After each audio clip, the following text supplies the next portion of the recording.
Alors voilà, vous voyez la façade principale avant, et là notre proposition après. La deuxième façade, avant et après.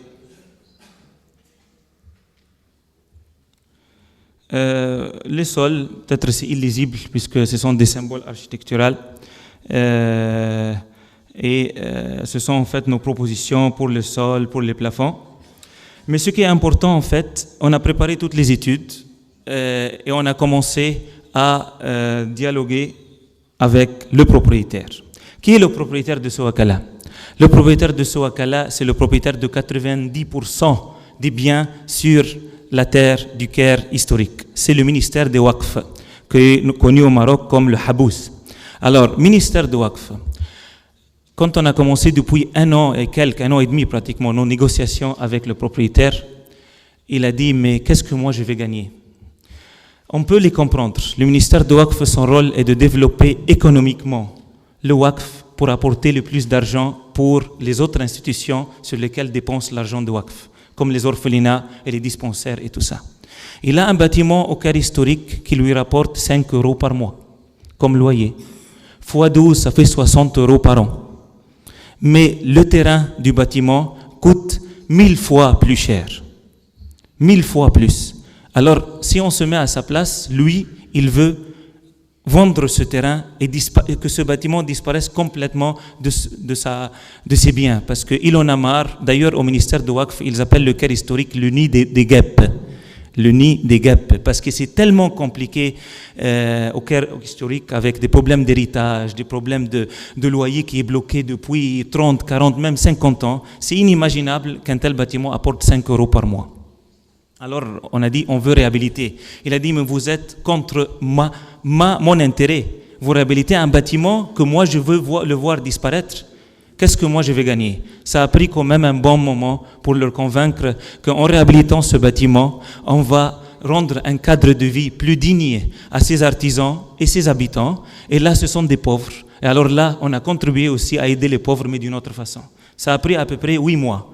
Finalement, on a signé le protocole avec le ministère de Waqf. Après ça, c'était le tour du gouvernorat du Caire pour donner le permis des travaux.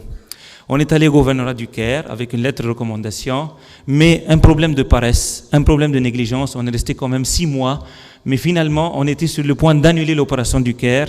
Mais, alhamdoulilah, on a reçu la permission 2 jours avant la conférence. Alors ça, c'est la bonne nouvelle. Je crois que vous connaissez tous. Alors... C'était déjà un combat énorme pour avoir ce fameux permis.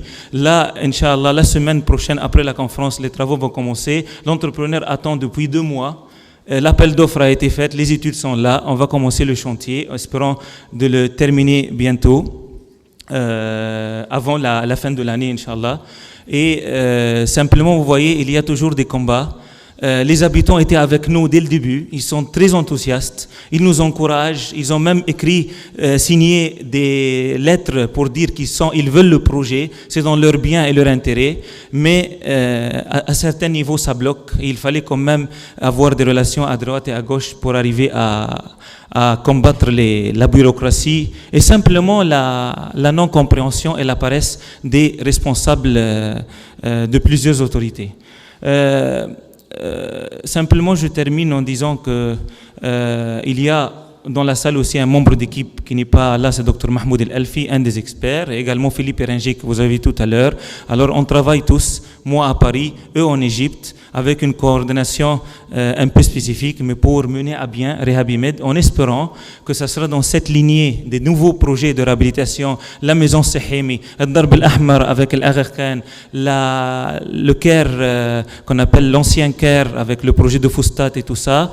Et petit à petit, on a beaucoup d'espoir que ça sera un effet de multiplication, puisque le Caire en a besoin. Vous savez, on travaille dans un cadre de densité quand même assez importante, et les problèmes urbains sont d'une échelle parfois faramineuse, mais c'est pas seulement ça, ce sont les obstacles, comme vous avez vu, qui sont au niveau administratif.